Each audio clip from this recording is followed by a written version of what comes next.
Hello friends, स्वागत है आप सभी का Ravi Aditi classes YouTube channel पर। फ्रेंड्स, आज की इस वीडियो में हम गांधीयन एरा टॉपिक के under Dandi march and the civil disobedience movement को डिस्कस करने वाले हैं। फ्रेंड्स, मैंने इस वीडियो में आपके लिए सभी क्वेश्चंस सेलेक्टेड और इम्पॉर्टेंट लिए हैं। अगर आप किसी भी एग्ज़ाम की तैयारी कर रहे हो तो ये वीडियो आपके लिए काफ़ी ज़्यादा यूज़फुल रहने वाली है। तो चलिए इस वीडियो को स्टार्ट करते हैं।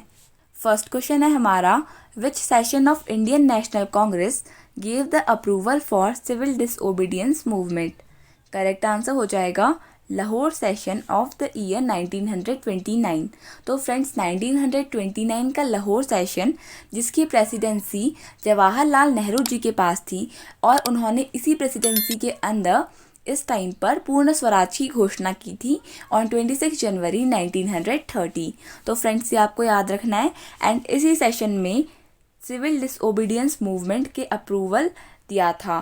फ्रेंड्स, 1929 का जो लाहौर सेशन था, इसमें ये अप्रूवल दिया था। But in the year 1930 Sabarmati आश्रम में कांग्रेस लीडर्स की एक मीटिंग हुई थी, जहाँ पर जो सिविल डिसोबीडियंस मूवमेंट है उसके जो हेड थे वो महात्मा गांधी जी अपॉइंट किए गए थे। तो फ्रेंड्स, ये भी आपको याद रखना है।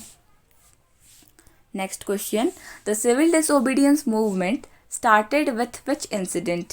करेक्ट आंसर हो जाएगा डांडी मार्च। तो फ्रेंड्स, डांडी मार्च के बाद ही ये सिविल डिसओबीडियंस मूवमेंट स्टार्ट हुआ। So the first event in the series of civil disobedience movement was the Dandi march. ये आपको याद रखना है। फ्रेंड्स, सिविल डिसओबीडियंस मूवमेंट थोड़ा बहुत सिमिलर था to that of non cooperation movement, जो हमने प्रीवियस वीडियोज़ में डिस्कस किया। Friends, under the non cooperation movement हम लोग ब्रिटिश गवर्नमेंट के साथ कॉपरेट नहीं कर रहे थे। But friends, civil disobedience movement slightly differ करता है नॉन कॉपरेशन मूवमेंट को, क्योंकि सिविल डिसओबीडियंस मूवमेंट में हम ब्रिटिश सरकार द्वारा बनाए गए रूल्स एंड रेगुलेशंस को ब्रेक कर रहे थे। Whereas since non cooperation movement we were just non cooperating with the British government. तो ये आपको याद रखना है। Next question, the Dandi march started in which year. Correct answer हो जाएगा 12 मार्च 1930। ईयर पूछा जाए तो that is 1930 and friends exact date है 12 March 1930। Next question, Gandhi ji started the Dandi March from which place. Correct answer हो जाएगा साबरमती। तो फ्रेंड्स, गांधी जी ने साबरमती आश्रम से ये दांडी मार्च को स्टार्ट किया था। Next question, Vinoba Bhave was arrested during which movement for the first time. Correct answer हो जाएगा option number C, civil disobedience movement. तो सिविल डिसओबीडियंस मूवमेंट के टाइम पर विनोबा भावे, जो one of the most important famous personality हैं India के, इनको arrest किया था for the first time. Friends, Vinoba Bhave, आपको ये भी याद रखना है कि ये फर्स्ट इंडियन थे जिन्हें रेमॉन मैग्सेसे अवार्ड मिला था इंडिया से, and in the year 1958। Friends, बहुत बार ये क्वेश्चन भी पूछा जाता है कि जो रेमॉन मैग्सेसे अवार्ड है ये कौन सी कंट्री देती है। Then your answer will be Philippines. तो इम्पॉर्टेंट रहेगा आपके एग्जाम्स के लिए। फ्रेंड्स, इसके अलावा ये पर्टिकुलर क्वेश्चन भी बहुत ज़्यादा इम्पॉर्टेंट रहेगा, क्योंकि ये 2001 के यूपी यूडीए एग्ज़ाम के प्रीलिम्स में पूछा गया था। Next question, Dandi march is also known as. Correct answer हो जाएगा option number D, all of these. तो फ्रेंड्स, दांडी मार्च को हम salt march, salt Satyagraha and Dandi Satyagraha के नाम से जानते हैं। ये आपको याद रखना है। Next question, Gandhi ji started the salt march with how many volunteers. Correct answer हो जाएगा 78। तो Gandhi ji with 78 volunteers started the salt march on 12 March 1930। Next question, in how many days Mahatma Gandhi reached the coastal village Dandi. तो फ्रेंड्स, महात्मा गांधी जी ने जो salt march था उसे साबरमती से start किया था और वो विद इन 24 डेज के अंदर कोस्टल विलेज दांडी पर पहुंच गए थे, जहां पर उन्होंने सॉल्ट को मैन्युफैक्चर किया था। Next question, the place Dandi is located in which district of Gujarat. Correct answer हो जाएगा इस क्वेश्चन के लिए ऑप्शन नंबर डी, नवसारी। तो गुजरात की नवसारी डिस्ट्रिक्ट में ये डांडी प्लेस लोकेटेड है, ये भी आपको याद रखना है। Next question, what is the appropriate distance from Sabarmati to Dandi? Correct answer हो जाएगा 385 किलोमीटर्स। तो 385 किलोमीटर्स की डिस्टेंस गांधी जी ने कवर की थी within 24 days, started on 12 March 1930 from Sabarmati to Dandi and it took 24 days to complete this journey. Next question, what was the purpose of Dandi march? Correct answer हो जाएगा option number C, to protest against the British inequalities and salt monopoly. तो friends, Dandi march का main purpose था कि वो British government के against protest करें against the British inequalities and the salt monopoly. Friends, salt monopoly का मतलब होता है किसी भी चीज़ के ऊपर राइट रखना, यानी कि taking over the right over some industry. Friends, monopoly का मतलब कि जो ब्रिटिश गवर्नमेंट थी उसके पास ही राइट थी सॉल्ट बनाने की, और अगर इंडियंस कोई भी सॉल्ट मैन्युफैक्चर करते so that would be considered as illegal. And याद करिए, हमने सिविल डिसओबीडियंस में क्या पढ़ा था कि हम लोगों को ब्रिटिश गवर्नमेंट के साथ कोऑपरेट नहीं करना है, उसके साथ साथ हम लोगों को लॉस को भी तोड़ना है। So that is the reason to break the salt monopoly of British government, Gandhi ji started Dandi march. Next question, on which date Mahatma Gandhi reached at the coastal village of Dandi? Correct answer हो जाएगा 6 अप्रैल 1930 को महात्मा गांधी जी कोस्टल विलेज डांडी में पहुंचे। Next question, on which date Mahatma Gandhi was arrested due to salt march? Correct answer हो जाएगा 4-5 मई of 1930। Friends, Mahatma Gandhi ji के साथ साथ अराउंड 60,000 लोग अरेस्ट हुए थे, क्योंकि फ्रेंड्स, महात्मा गांधी जी ने जब सॉल्ट लॉ को ब्रेक किया था उसके बाद जो कंट्री के और भी प्लेसेस थी like Bengal and Andhra Pradesh and friends Tamil Nadu, इन प्लेसेस पर भी सॉल्ट लॉ को तोड़ा जा रहा था। तो सिंपली 4 और 5 मई को गांधी जी को अरेस्ट कर दिया था, ये आपको याद रखना है। Next question, who took the place of Mahatma Gandhi as a leader to lead the civil disobedience movement after Gandhi ji's arrest? Correct answer हो जाएगा अब्बस तैयब जी। तो अब्बस तैयब जी ने महात्मा गांधी जी की जगह ली थी when he was arrested due to salt march, ये आपको याद रखना है। एंड गांधी जी के साथ साथ more than 60,000 people were also arrested. Next question, Mahatma Gandhi was sent to which jail due to Dandi march? Correct answer हो जाएगा यरवादा सेंट्रल जेल। तो महात्मा गांधी जी को यरवादा सेंट्रल जेल में भेज दिया गया था after the Dandi march. Next question, who among the following was with Gandhi ji during the time of Dandi march? Correct answer है Webb Miller.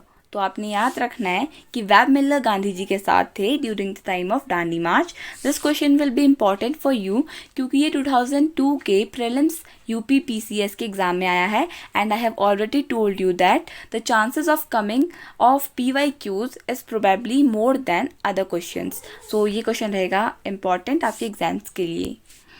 Next question, who broke the salt law at Tanjore coast in the year 1930? Correct answer हो जाएगा सी राजगोपालाचारी। तो सी राजगोपालाचारी ने salt law को break किया था at Tanjore, and this Tanjore is located in Tamil Nadu, ये आपको याद रखना है। Next question, Dandi march was also known as white flowing river march because? Correct answer हो जाएगा option number B, people took part in the march by wearing white khadi. तो लोगों ने वाइट कलर की खादी पहनी थी, जिसके वजह से इस मार्च का नाम पड़ा वाइट फ्लोइंग रिवर मार्च, ये आपको याद रखना है। Next question, who was the viceroy of India during the time of Dandi march? Correct answer will B Lord Irwin. तो इंडिया के viceroy in the year 1930 was Lord Irwin, जब भी डांडी मार्च स्टार्ट हुआ था, ये भी आपको याद रखना है। Next question, who called Dandi march as poor man's struggle? Correct answer हो जाएगा महात्मा गांधी। तो गांधी जी ने इस सॉल्ट मार्च को कहा था as the poor man's struggle. तो फ्रेंड्स क्या हुआ था, ऑन 31 जनवरी 1930 महात्मा गांधी जी ने लॉर्ड इरविन को एक लेटर लिखा था जिसमें उन्होंने 11 डिमांड्स मांगी थी to Lord Irwin which were related to all the sections of the society. तो फ्रेंड्स उनमें से one of the main demand थी कि जो सॉल्ट लॉ है उसको अब जो ब्रिटिश गवर्नमेंट के पास मोनोपोली है उसको छोड़ देना चाहिए और सॉल्ट पर टैक्स नहीं लगना चाहिए, because as it was an essential part of every man's life.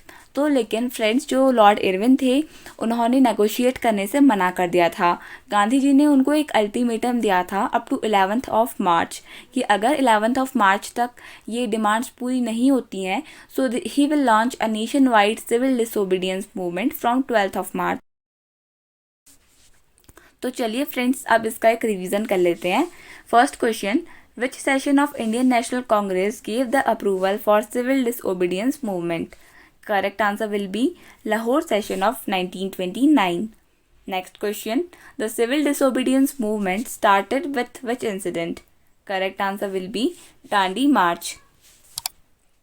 Next, Dandi March was started in which year? Correct answer is 12 March 1930. Next, Gandhiji started the Dandi March from which place? Correct answer is Sabarmati. Next, Vinoba Bhave was arrested during which movement for the first time? Correct answer will be civil disobedience movement. Next question, Dandi March is also known as Salt Satyagraha, Salt March and Dandi Satyagraha. Next, Gandhiji started the Salt March with how many volunteers? Correct answer will be 78 volunteers. Next question, in how many days Mahatma Gandhi reached the coastal village Dandi? Correct answer will be 24 days. Next question, the place Dandi is located in which district of Gujarat? Correct answer is Navsari district. Next, what is the appropriate distance from Sabarmati to Dandi? That is 385 kilometers. Next, what was the purpose of Dandi March? Correct answer is to protest against the British inequalities and salt monopoly. Next question, on which date Mahatma Gandhi reached at the coastal village of Dandi? The answer will be 6 April 1930. Next, on which date Mahatma Gandhi was arrested due to Salt March? The answer will be 4 to 5 May 1930. Next question, who took the place of Mahatma Gandhi as a leader to lead the civil disobedience movement after Gandhiji's arrest? Correct answer will be Abbas Tayabji. Next question, Mahatma Gandhi was sent to which jail due to Dandi March? Correct answer will be Yerwada jail, Yerwada Central Jail. Next question, who among the following was with Gandhiji during the time of Dandi March? The answer will be Webb Miller. Next question, who broke the salt law at Tanjore coast in the year 1930? The answer will be C. Rajgopalachari. Next question, Dandi March was also known as White Flowing River March because people took part in the march by wearing white khadi. Next question, who was the Viceroy of India during the time of Dandi March? The answer will be Lord Irwin. Next question, who called Dandi March as poor man's struggle? Correct answer is Mahatma Gandhi. तो friends इसी के साथ हमारी ये video complete हुई। I hope आपको ये video अच्छी लगी होगी। अगर आपको ये वीडियो अच्छी लगी तो प्लीज़ लाइक बटन को हिट कर दीजिएगा एंड चैनल को सब्सक्राइब कर दीजिएगा एंड कमेंट पे अपना फीडबैक शेयर करना बिल्कुल मत भूलिएगा। Thank you so much for watching this video and best of luck for exams.